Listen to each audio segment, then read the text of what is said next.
In this video, we are going to be talking about ratios. So just as an introduction, ratios are seen everywhere in the world that influences many aspects of our daily lives, from financial transactions and statistical data to everyday cooking recipes. In this section, we are basically going to explore this fundamental concept of a ratio and how to apply it. So defining a ratio is just simply a comparison between two different values or quantities. So for example, if you are baking cupcakes and the recipe calls for 2 cups of sugar for every 12 cupcakes, you're dealing with a ratio. So if you want to make 12 cupcakes, you need 2 cups of sugar. Or if you have 2 cups of sugar, that's going to give you 12 cupcakes. That's a ratio. For every 2 cups of sugar, you have 12 cupcakes. So now that we understand what a ratio is, let's just take a look at the ratio notation. So the only thing with the ratio notation is that you'll have some number, quantity 1, and then you'll have the semicolon here, and then just another number, quantity 2. And if we go back to using our cupcake example, we can write this relationship between sugar and cupcakes using this notation, where we have 2 cups of sugar for every 12 cupcakes. However, most of the time when you write ratios, you don't actually write out the words. Typically in context, there are no words because we already understand that, for every 2 cups of sugar, there are 12 cupcakes. But you can write it either or. You can write it with the words or without the words. And then let's talk about, in general, just how we can simplify ratios. Just like fractions, ratios can often be reduced to their simplest forms. Looking at the ratio 2 to 12, what we were dealing with before, we can see that both the numbers share greatest common factor of 2. So if we divide both 2 and 12 by 2, we get the following. So we take this 2, divided by 2, we take this 12 here, divided by 2, and when we divide these two numbers, we get the simplified ratio of 1 to 6. Now the simplified ratio 1 to 6 tells us that we would need 1 cup of sugar for every 6 cupcakes. Because the 2 to 12 ratio and the 1 to 6 ratio represents the same exact relationship, these are what you call equivalent ratios. So what that means is this ratio 2 to 12 and 1 to 6, they are equivalent. They yield the same thing. They're showing us the same relationship, just this one is simplified. The 1 to 6 is simplified, 2 to 12 is not simplified. We can also scale ratios up by using the same principle. So if you want to bake 18 cupcakes instead of just 6, you just simply multiply the ratio 1 to 6 by 3. So we take this 1, multiply it by 3, we take this 6 here, multiply it by 3, and then we get 1 times 3 is 3, and 6 times 3 is 18. So this ratio here, 3 to 18, that tells us that we would need 3 cups of sugar to make 8 cupcakes. And that's the idea of a ratio. Ratios, we deal with them all the time. We just probably don't know the actual definition or the formal, mathematical terminology for it. So that's all this section is. So in example 1, the following problems, let's just express each ratio in ratio notation in its simplest form. So we're given for number 1, 6 boys for every 10 girls. So to write this as a ratio, I'm going to say, okay, I'm going to say for every 6 boys, the ratio is 6 to 10. That's our ratio. Now, if I want to simplify this, I have to ask myself, it's the same exact thing as fractions when we simplify these. So 6 to 10, if I want to simplify this, I can just divide both 6 and 10 by 2. So if I do that, I'm going to say 6 divided by 2 and 10, and I can't forget that colon here, and then 10 divided by 2. And when we do that, 6 divided by 2 is 3, and 10 divided by 2 is 5. So 3 to 5 is our simplified ratio.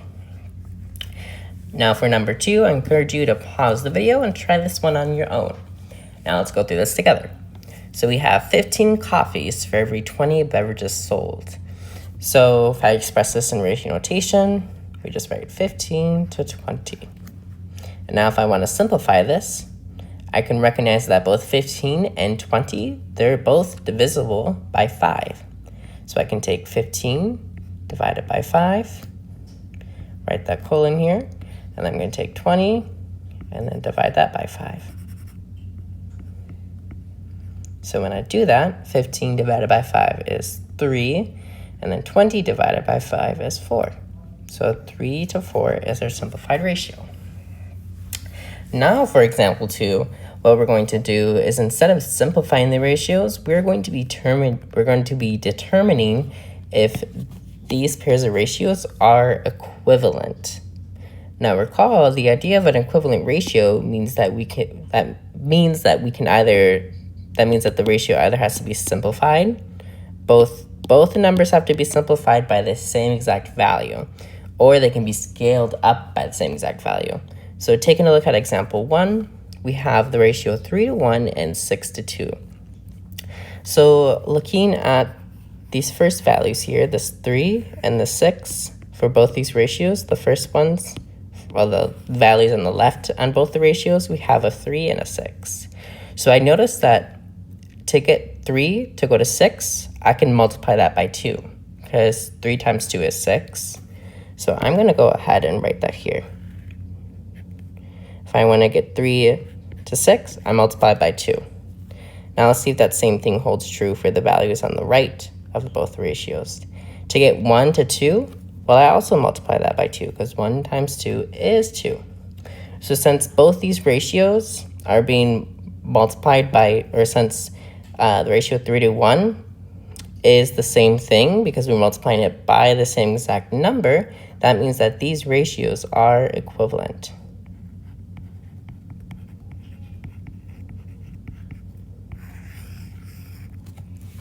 Now, if you take a look at example 2, I encourage you to pause the video and try this one on your own. Now, assuming you have given it a go, let's go through this. So, we're given the ratio 4 to 3 and 8 to 3.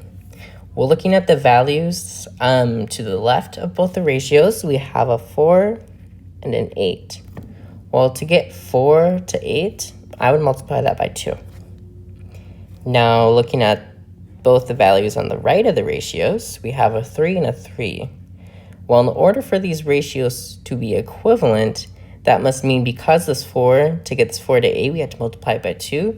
That must mean that the values on the right, they also have to be multiplied by 2 for them to be equivalent. But in this case, because we have a 3 and a 3 and they're the same exact value, that means we have to multiply it by 1. But since these are two different values here, these ratios are not equivalent.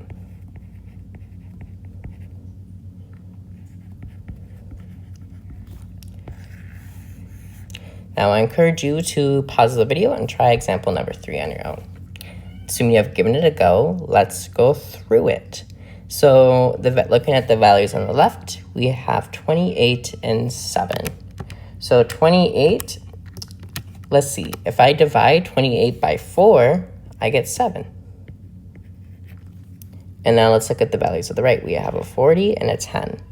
So if I divide that by a 4, I also get 10, because 40 divided by 4 is 10. So since I have the same exact thing going on here, even though it's division this time, before we had multiplication, but even though it's division, it's the same value, it still holds true, so therefore these ratios are equivalent. Now, one thing I do want to point out is that, let's say, in this problem, number 3, we could also work backwards, but we started with this ratio, and we're saying, okay, how do I get 7 to 28? We're like, oh, I multiply by 4. How do I get 10 to 40? Oh, I multiply by 4. So you can work either way. You can look at the ratio from the left first, and then do the right one, or you can start from the right ratio and go to the left ratio. So you can work either way, either method works. Alrighty, so now that we know a little bit about ratios, let's just take a look at some word problems. So for example, number 1, we have Mason just got back home from a long day of school and wants to make a quick meal. He decides to make some Kraft mac and cheese for his family. The recipe calls for 1/4 cup of milk per box. If he makes 4 boxes, how many cups of milk does he need in total? Well, some of us might just be like, oh yeah, I know how to do this right away. But let's express this using ratio notation. So for a ratio, this is saying for every 1/4 cup of milk, we get 1 box. So I'm going to write 1/4 cup of milk for every 1 box. So if I want to make 4 boxes, that must mean that I have to multiply this whole ratio by 4 because we have 1 box right now. So I'm going to multiply that by 4. So when I multiply this whole ratio by 4, we get 1/4. I'm going to drop the words because we already know what 1/4 means. That means the milk. So we're going to get 1/4 times 4. And then we're going to do that colon. And then we're going to get 1 box. So we're going to do 1 times 4. So once we multiply this out, these 4's here will cancel. And we just get 1, 1. And then the ratio is going to be 1/4. So what this means is that this ratio, remember this 1, this value on the left represents the amount of cups of milk that we need. So the question is asking, how many cups of milk do we need in total? Well, looking at the ratio, 1/4, that means that we need 1 cup of milk. And that's it. Looking at example 2, we have the town you live in has 2 local coffee shops, and you are wondering where you can get the best deal in iced coffee. At Coffee Roasters, you can buy 4 iced coffees for $11.64. Alternatively, you can buy 9 of the same iced coffees at Abuela's Cafe for $28.80. Which shop offers the better buy? Well, let's see. So we have Coffee Roasters. And let's represent this using ratios. So for Coffee Roasters, we have the ratio for every 4 coffees, we will have to pay $11.64. And then we have Abuela's Cafe. So Abuela's Cafe. I use a little accent there too. Anyways, for Abuela's Cafe, you can buy 9 iced coffees for every $28.80. So to figure out which one of these is the better buy, what I want to do is I want to figure out how much one iced coffee costs at each cafe. So for the Coffee Roasters, since the ratio is given for every 4 coffees, I'm going to take this ratio and divide the whole thing by 4. So then we just get the ratio for the price of 1 coffee. So when we do that, you're going to get 4 divided by 4 is 1. And then 11.64 divided by 4. So you're going to get you 2.91. So this means that for every 1 coffee, or 1 coffee costs you $2.91 at Coffee Roasters. Now, let's see for Abuela's Cafe. So I'm going to do the same thing, but now because this ratio is expressed for every 9 coffees, I'm going to divide this whole, oh sorry, my notation's wrong. I'm supposed to say divided by 4. I don't know why I wrote that. There you go. Fixed.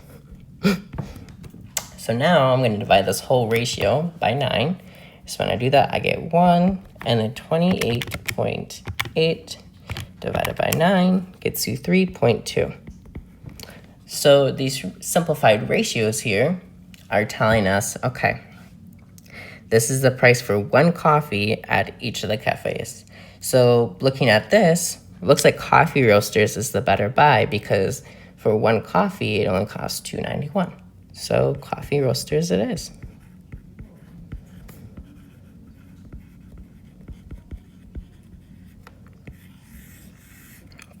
Okay. For number 3, we have a vehicle can travel approximately 316.8 miles on a full tank of gas. Given that the fuel tank holds 12 gallons of gas, calculate the vehicle's miles per gallon. So let's express this in a ratio. So I'm going to say, okay, so we know that for every 12 gallons of gas, because that's what the vehicle can hold, for every 12 gallons of gas, we can travel approximately 316.8 miles. Now, we want to know the vehicle's miles per gallon. Well, miles per gallon is just simply the amount of miles a car travels on 1 gallon. So to figure out how much it travels in 1 gallon, we just simply take this whole ratio, divide it by 12. That's it. So we're going to get, for every 1 gallon, 316.12 divided by 12 will get us approximately 26.3434 miles. That's if I round, 3.34333 repeating, if you want like the more. But I'm only going to round to the nearest second place. So now this tells us the miles per gallon, essentially, just in ratio notation. So in words, this means for every 1 gallon,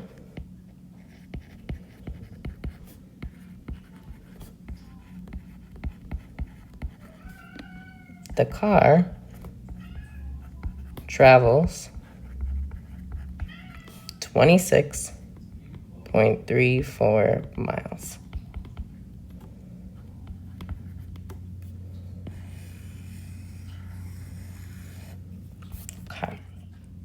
Okay, so for number 4, we have a roller coaster can accommodate 120 people for every 30 minutes. How many people could ride the roller coaster over the span of 4 hours? So the first thing I want to do is express what we have in ratio notation. So for every 120 people that rides the roller coaster, approximately 30 minutes have passed. So if we want to figure out how many people rides the roller coaster in 4 hours, the one thing we want to do is figure out, we have to think about hours in terms of minutes. Well, we know for every 1 hour, there's 60 minutes. So we know that. So, and we know that 4 hours is just simply 1 hour times 4, right? But this ratio here is given to us in 30 minutes, so half an hour. So what I want to do naturally, first thing I want to do is multiply this whole ratio by 2. So when I do that, you get this ratio or this rate in terms of an hour. So 120 times 2, you're going to get 240 people. And then 30 times 2 is for every 60 minutes. So this ratio is for every 60 minutes, 240 people ride the roller coaster, or vice versa. Every 240 people, an hour has passed. But we want to know how many people ride in 4 hours. So because we're in 60 minutes, because it's 1 hour, I'm going to multiply this whole thing by 4 to make this 4 hours. So 240 times 4 is 960. And then 60 times 4 is 240. So this means for every 4 hours, even though this is 240, this is expressed in minutes, but 240 minutes is 4 hours, right? Because we figured that out from this conversion here. For every 1 hour, there's 60 minutes. So this means that 960 people, approximately 960 people,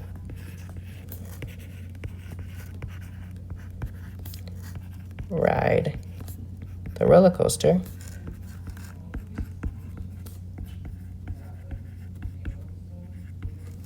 in 4 hours.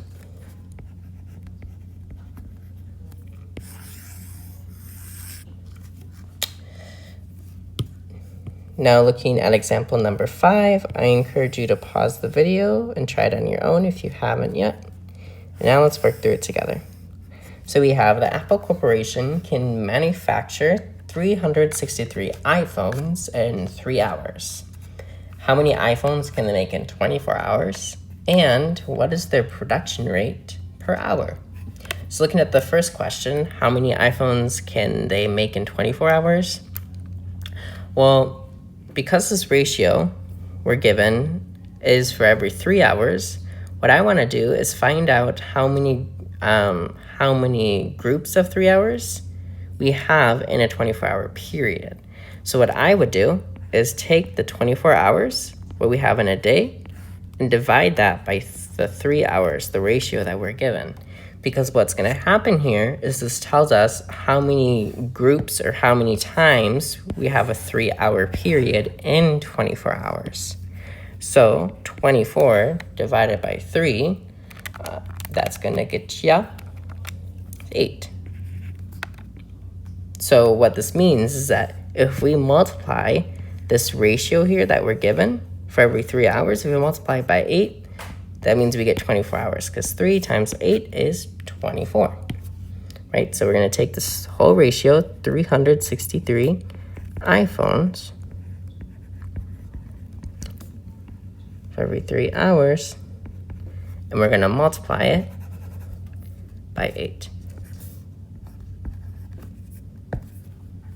So when we do that, 363 times 8 gets you 2,904 iPhones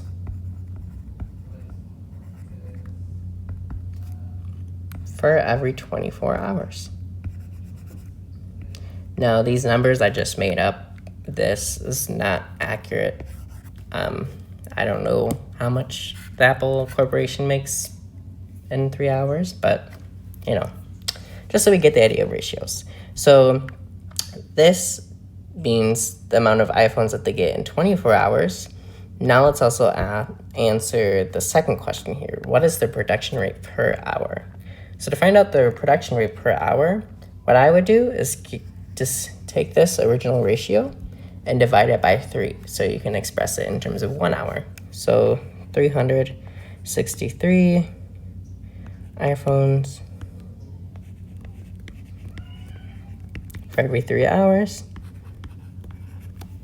What we're going to do, divide this by 3, and we get 363 divided by 3 is 121 iPhones per every hour. So now let's just circle our final answers, and then we'll be done here. So the Apple Corporation manufactures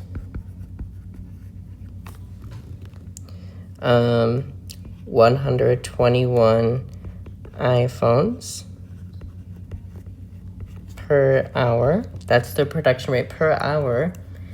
And make a total of 2,904 iPhones